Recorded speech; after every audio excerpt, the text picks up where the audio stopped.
So let's start chapter number 12, GK, Animal Senses. Okay. So the first one, let's read it. This whale communicates with beeps and calls that sound like songs. And the answer would be humpback. Humpback is a whale which communicates with beeps and calls that sound like songs. जो whale होती है ये बहुत बड़ी एक ship मछली होती है जो कि कम्युनिकेट करती है बीप्स की साउंड से. बहुत ही तेज आवाज होती है इसकी और ऐसा लगता है उसकी जो साउंड्स होती है कि कोई सॉन्ग हो. So the first one answer would be humpback. Now second one, they have taste organs on their feet. Before laying eggs on a plant, they walk on the leaves to make sure babies eat them. ये जो second option है इसमें जो जिसके बारे में हम बात कर रहे हैं, the creature we are talking about, इनके टेस्ट ऑर्गन्स जो होते हैं जिनसे ये टेस्ट कर सकते हैं वो इनके पैरों में होते हैं. ह्यूमन बीइंग के टेस्ट ऑर्गन्स कहाँ पर होते हैं? माउथ में होते हैं. बट ये जो क्रीचर की हम बात कर रहे हैं सेकंड पॉइंट में, इनके टेस्ट ऑर्गन्स होते हैं फीट में, पैरों में. तो जब ये before laying eggs on a plant, जब ये एग्स देते हैं एक प्लांट के ऊपर, तो ये उस लीव के ऊपर चलकर देखते हैं. They walk on the leaves to make sure babies can eat them, कि उस लीफ को बेबीज खा सकते हैं या नहीं खा सकते हैं. मीन्स ये जो क्रीचर है वो लीफ खाते हैं. तो we are talking about butterflies.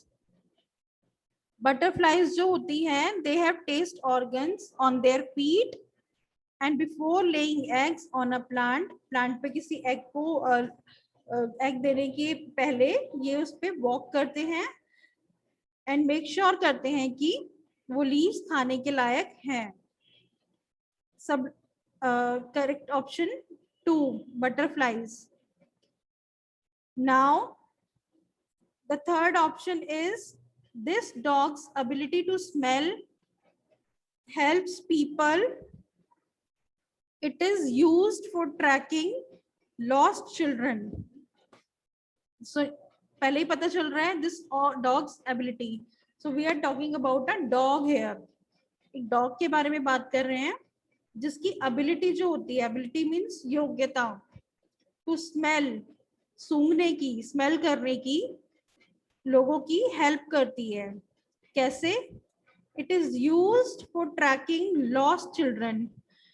जो बच्चे खो जाते हैं, लॉस्ट हो जाते हैं, तो उनको ट्रैक करने के लिए, उनको ढूंढने के लिए इन डॉग्स का यूज किया जाता है क्योंकि इनकी स्मेलिंग पावर बहुत अच्छी होती है. And escaped prisoners, lost children's and escaped prisoners means, escaped मतलब भागे हुए, प्रिजनर्स मीन्स कैदी. जो जेल में होते हैं ना कैदी, जो भाग जाते हैं, उनको भी ढूंढने में इनकी हेल्प ली जाती है. आपने देखा होगा कभी भी पुलिस होती है, पुलिस के पास जो बड़े बड़े डॉग्स होते हैं जो जिनकी स्मेलिंग पावर बहुत अच्छी होती है, वो उन्हें क्राइम में यूज करते हैं ताकि जो प्रिजनर्स होते हैं उनको ढूंढा जा सके, या फिर कोई लॉस्ट हो तो उसको भी ढूंढा जा सके. They can follow a scent that is nearly 4 days old. वो किसी भी स्मेल को फॉलो कर सकते हैं. स्मेल जहां पर भी उनको आ रही होती है तो वो उसको फॉलो कर सकते हैं, चाहे वो पुरानी स्मेल क्यों ना हो, एटलीस्ट 4 days ओल्ड, 4 दिन पुरानी। तो now number 4, this creature's whiskers act as very sensitive feelers. So now we are talking about a creature जिसकी whiskers जो होती हैं, जो दाढ़ी होती है ना, जो दाढ़ी के बाल होते हैं उसको बोलते हैं, act as a very sensitive feelers. Sensitive feelers मतलब बहुत ही इजीली उससे उसको पता चल जाता है कि आसपास कुछ एक्टिविटी है या कुछ ऑब्जेक्ट है। These special hairs stick out from its cheeks and chin and above its eyes. It tends to be the most active at night. तो ये कहाँ पर होते हैं? उसकी whiskers जो होती हैं, जो hairs होते हैं, वो उसके चीक्स के पास होते हैं, चिन के पास होते हैं एंड आईज के अबव होते हैं। It tends to be the most active at night. रात में ये ज्यादा एक्टिव हो जाते हैं। एक्टिव मतलब रात में ज्यादा एक्टिवली वर्क करते हैं। Whisker helps it feels it's way around the dark. जो विस्कर्स होते हैं कैट के, वो उसकी हेल्प करते हैं अंधेरे में किसी भी चीज को फील करने के लिए। So the correct option would be cat. Answer for the option 4 is cat.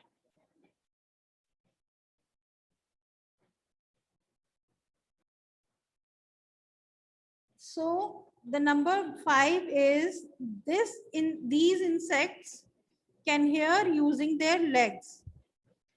So जो नंबर 5 पर इंसेक्ट्स के बारे में वी आर टॉकिंग अबाउट, वो अपनी लेग्स को यूज करते हैं सुनने के लिए। एज अ ह्यूमन बीइंग हम लोग अपने कानों को यूज करते हैं सुनने के लिए, to listen we use our ears, but these creatures we are talking about, they use their legs to listen, to hear. So the answer would be cricket. Cricket एक मच्छर होता है, मतलब इसको हम हिंदी में बोलते हैं झिंगुर। कभी रात में सुनी होगी ना आवाज, कभी सुनसान जगह पर जब आवाज आती है, बिल्कुल एक मच्छर की झन सी आवाज जो होती है, वो होता है क्रिकेट यानी कि झिंगुर। वो अपने पैरों को यूज करते हैं, लेग्स को यूज करते हैं सुनने के लिए। अब बटरफ्लाई हमने बात की, बटरफ्लाई अपने पैरों को यूज करती है टेस्ट करने के लिए, और यहाँ पर जो क्रिकेट है वो अपने लेग्स को यूज करते हैं सुनने के लिए। सो हर एक एनिमल में, हर एक इंसेक्ट में, हर एक क्रीचर में अलग अलग पावर्स होती हैं जो उनको सरवाइव करने में हेल्प करती हैं। ठीक है, जैसे कि बटरफ्लाई के टेस्ट ऑर्गन्स होते हैं पैरों में, तो वो इजीली टेस्ट कर सकती है लीव्स को। जो डॉग है उसके अंदर स्मेलिंग पावर होती है, वो हेल्प करता है किसी भी खोए हुए प्रिजनर्स को, खोए हुए बच्चों को या फिर भागे हुए मुजरिमों को ढूंढने में। ठीक है, एंड और now let's do option number 6। They have no external ears. इनके कोई भी एक्सटर्नल ईयर्स मतलब बाहरी कान नहीं होते हैं। therefore का मतलब इसलिए, they do not hear the music of charmer। जब जिसकी बात हम कर रहे हैं, जिस क्रिएचर की बात हम कर रहे हैं यहाँ पर, उनके कोई भी एक्सटर्नल ईयर्स मतलब कान नहीं होते हैं बाहरी, इसलिए चार्मर बोलते हैं सपेरे को। जो सपेरा होता है ना, जो सांप पकड़ता है, सांप को बीन बजाकर वो अट्रैक्ट करता है म्यूजिक सुनकर, वो जो सांप होते हैं वो उसकी तरफ अट्रैक्ट हो जाते हैं। Instead they probably respond to the movements of the charmer. जो सांप होते हैं, स्नेक्स होते हैं, they have no external ears, therefore इसलिए they do not hear the music of a charmer. वो एक सपेरे का म्यूजिक नहीं सुन पाते हैं। Instead they probably respond to the movements of the charmer and the flute, जबकि वो उसकी मूवमेंट्स को, जो चार्मर होता है, सपेरा होता है, उसकी मूवमेंट को देखकर और उसकी जो फ्लूट होती है, फ्लूट जो बजाता है, बीन जो होती है जिसे कहते हैं, उसकी तरफ रिस्पॉन्ड करते हैं और उसकी तरफ बढ़े चले जाते हैं, ताकि मतलब उन्हें नहीं पता होता कि वो उन्हें पकड़ने वाला है। ठीक है, तो यहाँ पर हमें बस इस चैप्टर में यही एक्सप्लेन किया गया है कि जितनी भी क्रीचर्स होती हैं उनमें अलग अलग स्मेलिंग पावर होती है। किसी में होती है कि वो कैसे टेस्ट करते हैं, और किसी में कि वो कैसे, उनकी सुनने की शक्ति कैसी होती है,